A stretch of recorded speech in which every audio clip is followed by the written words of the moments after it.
Cement. It's the overlooked foundation of our country and a primary ingredient of concrete.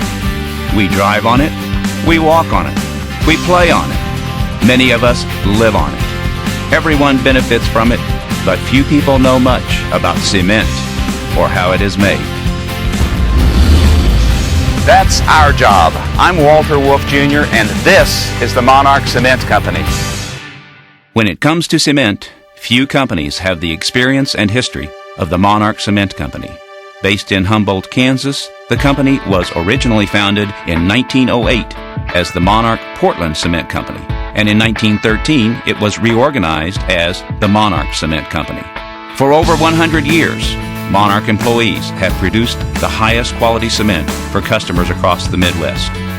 H.F.G. Wolf, my paternal grandfather, was appointed receiver of the Monarch Portland Cement Company in 1913.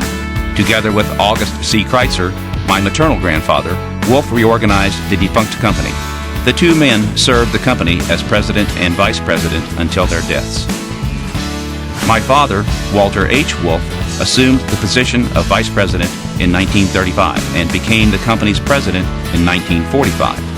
He served as chairman of the board until his death in 2001. In 1913, the plant had a capacity of 1.5 million barrels, or 282,000 tons of cement annually. Today, Monarch has the capacity to produce 1,300,000 tons a year. Here at Monarch, we care very much about how cement is made, and that care started almost 100 years ago. It all starts in the quarry, where the primary materials that make up cement are mined. Both clay and limestone are extracted from the ground and are key ingredients in cement. Clay, which makes up 20% of cement, is excavated and stored at the plant for later use. Limestone, which constitutes 78% of cement, is mined to a depth well below the surface of the ground. At the quarry, holes are drilled 4.5 inches in diameter through the limestone ledge. The holes are loaded with explosives and detonated, resulting in limestone or shot rock 4 feet in diameter or less. Front-end loaders haul the shot rock to the portable crushing system located on site. Each bucket holds 15 tons of rock. The crushing system can crush 800 tons of rock an hour. The crushed rock is transported by truck to the plant's stockpile. After our quarry operation, at the present time, our material is brought over from the quarry to our stockpiles here at the plant. We have a rock stockpile for the limestone, and then we can pull it from there to silos that feed our roller mill. Meanwhile, a front-end loader dumps clay and sandstone onto a conveyor belt, which is mixed with crushed limestone before entering the roller mill. Maintaining a perfect mix of raw materials is imperative to making a consistent product. The Gammametrics CBX analyzer provides continuous online analysis of the raw mix being conveyed to the roller mill. The raw material is analyzed every minute, and the process software automatically controls proportioning of the raw materials. Once all materials have reached the roller mill, 3 rolls, each weighing 31 tons, crush the limestone, clay, sandstone, and alumina clays into a fine powder called kiln feed. To save energy, the kiln feed is preheated before entering the kiln. The preheater contains a series of vertical cyclone chambers. Hot gases rising from the kiln heat the material as it swirls through the cyclones. A portion of the heated kiln feed is diverted to the precalciner, where it is heated even more. The kiln feed has reached a temperature of 2,000 degrees Fahrenheit by the time it enters the kiln. As the kiln rotates, the hot temperatures cause the kiln feed to undergo a chemical reaction, and a partially molten product called clinker is produced. The primary fuels used to heat the kilns are coal, petroleum coke, and recycled tires.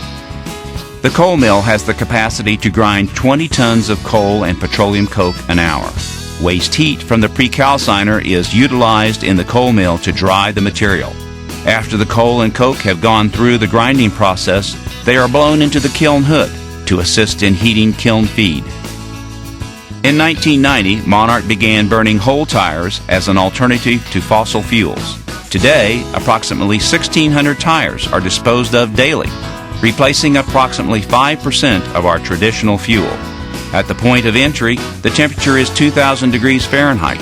By burning tires, we not only replace a significant quantity of fossil fuels, such as coal and natural gas, but also provide a disposal site approved by the Kansas Department of Health and Environment as an alternative to placing tires in landfills.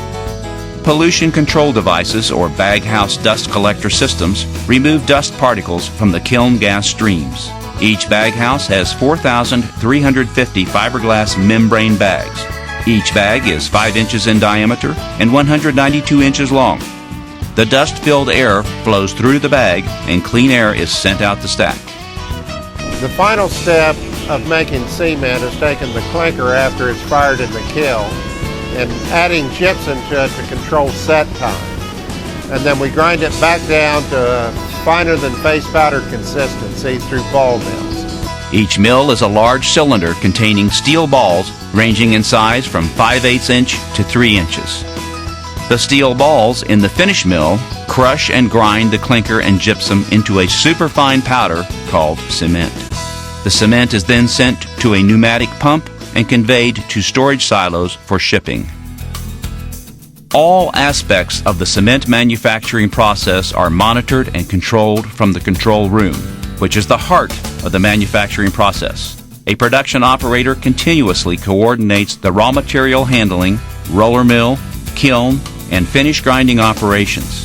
The majority of the plant operations are controlled and monitored through a centralized computer system. Quality control is maintained on a 24-hour basis for all phases of the process. A total X-ray analyzer determines the chemical analysis of raw materials, clinker, and finished cement. The analyzer can quantify most known elements. Tests are also performed on each mill test sample to assure a quality product. The final test of quality is in the performance of the finished product. All testing meets the requirements of the federal government, the American Society for Testing Materials, and various states' departments of transportation. Monarch's cement is shipped to customers in 6 states and to our bulk terminals in Dodge City, Kansas, and Des Moines, Iowa.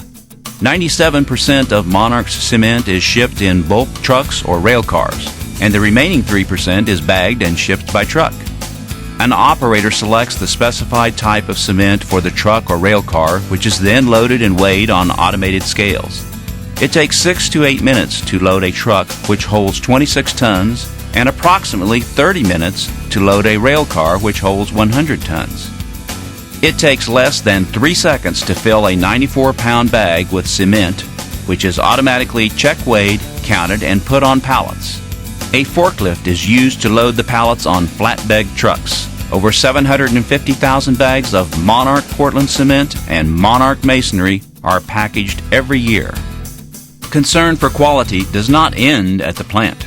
Our cement is used to make concrete, the most versatile and widely used construction material on the planet. The technical services staff at Monarch partners with our customers to ensure that quality concrete is achieved. The role of Monarch's Concrete Technology Lab is to provide customer service after our product leaves the plant and making sure our customers are delivering a quality product for their needs, requirements, or projects.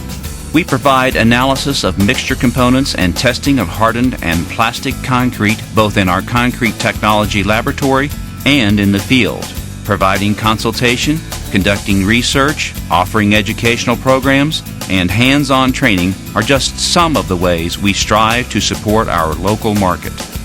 Active participation in regional and national industry organizations allows our concrete specialists to stay current with innovations in the industry so our customers receive the most up-to-date and accurate assistance available. Throughout the years, Monarch has demonstrated a willingness to lead in the protection of our environment. In the early and mid-1900s, this was shown through efforts focusing on energy conservation, which decreased our use of valuable natural resources. In more recent years, our efforts to lessen the impact on the environment has been more direct, such as burning whole tires as a fuel source, installation of membrane bags in our dust collector systems to decrease particulate matter emissions, installation of continuous emission monitors for sulfur dioxides, carbon monoxide, and nitrous oxides, recycling waste heat, using energy-efficient electrical drive systems, installation of an overland conveyor to carry raw material from our quarries to our facility. Monarch is committed to an attitude of innovation, so as environmental technologies and regulations change in the future, we will be poised to embrace these changes and strive to promote a culture of environmental stewardship. The only thing more important than cement at Monarch are the employees who make it and their personal safety. Monarch provides its employees with the most thorough and up-to-date safety training. Our safety record is a direct result of the diligence and commitment of our employees, and we strive to instill safety as a core value and to make it part of every task. We want every employee to go home safe and healthy at the end of every shift, every day. Good morning, Monarch. Can I help you? And speaking of employees, Monarch is blessed to have outstanding men and women who are dedicated to their work both in the plant and in our offices. 56% of our plant employees have past or present family ties to Monarch. And since 1908, Monarch's employee turnover rate has averaged less than 1%. Monarch takes great pride in its product, its process, and most of all, its people. And after 100 years of meeting the cement needs of the Midwest, we look forward to another century of service. I hope you enjoyed our story about the Monarch Cement Company and the cement manufacturing process. On behalf of myself and the dedicated employees of Monarch, thank you.